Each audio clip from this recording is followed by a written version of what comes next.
এবং শেখ হাসিনাকে পুনর্বাসনের চেষ্টা করছেন, তারা এই গণসমাবেশের দিকে তাকান। আপনাদের এই দুরভিসন্ধি কোনোদিন সফল হবে না।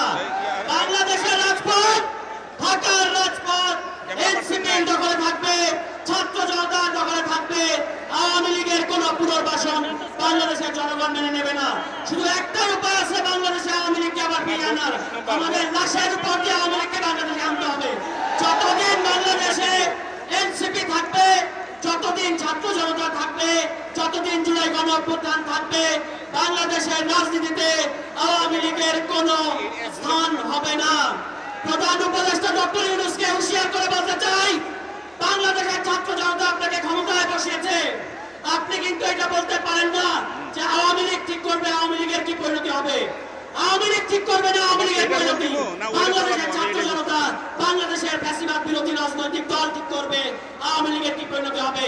এবং সেই নয় 5 আগস্ট আমরা দিয়ে দিয়েছি, বাংলাদেশে আওয়ামী লীগের আর কোনো রাজনীতি হবে না, দিল্লির কোনো রাজনীতি হবে না, ভারতপন্থী কোনো রাজনীতি হবে না, বাংলাদেশের রাজনীতি হবে বাংলাদেশপন্থী রাজনীতি। যারাই যে কোনো মোড়কে ভারতপন্থী, দিল্লিপন্থী রাজনীতি এখানে চাপিয়ে দিতে চাইবেন, বাংলাদেশের ছাত্র জনতা আপনাদেরকে প্রতিরোধ করবে। সুতরাং আগামী নির্বাচনের আগে আমাদের দাবি খুব পরিষ্কার, আপনারা নির্বাচনে যাবেন, আমরা নির্বাচনের জন্য প্রস্তুত আছি, কিন্তু আগামী নির্বাচনের আগে আওয়ামী লীগের নিবন্ধন বাতিল করতে হবে, আওয়ামী লীগের সকল রাজনৈতিক কর্মকাণ্ড করতে হবে। আগামী নির্বাচনের ব্যালট পেপারে নৌকা মার্কা থাকতে পারবে না।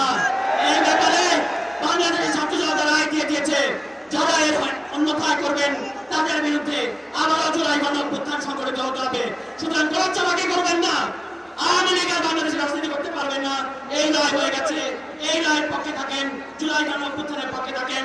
এখানে যতগুলো রাজনৈতিক দল আছে সবার কাছে আমরা এনসিপির পক্ষ থেকে আহ্বান জানাতে চাই, এনসিপি তার অবস্থান পরিষ্কার করেছে, বাংলাদেশে আওয়ামী লীগের রাজনীতি হবে না। আপনাদের কেউ কোনো রকম চালাকি করবেন না, আপনাদের অবস্থান পরিষ্কার করতে হবে। আওয়ামী লীগ নিয়ে আপনাদের অবস্থান কি জনগণের সামনে পরিষ্কার করেন। প্রত্যেকটা রাজনৈতিক দলকে তাদের ইশতেহারে আওয়ামী লীগ নিয়ে তাদের কি অবস্থান পরিষ্কার করতে হবে, এটা পরিষ্কার করার আগ পর্যন্ত বাংলাদেশের জনগণ তাদেরকে ভোট দেবে না। আমি আমার বক্তব্য শেষ করবো শুধু এটা বলে, ঢাকার রাজপথ এনসিপির নেতাকর্মীরা দখলে রাখবে। কোন আওয়ামী লীগ, কোন স্বৈরাচার, কোন ফ্যাসিবাদ, কোন চাঁদাবাজ, কোন দখলদার আসে সেটা আমরা দেখে নেব, তাদের বিরুদ্ধে প্রতিরোধ করতে হবে।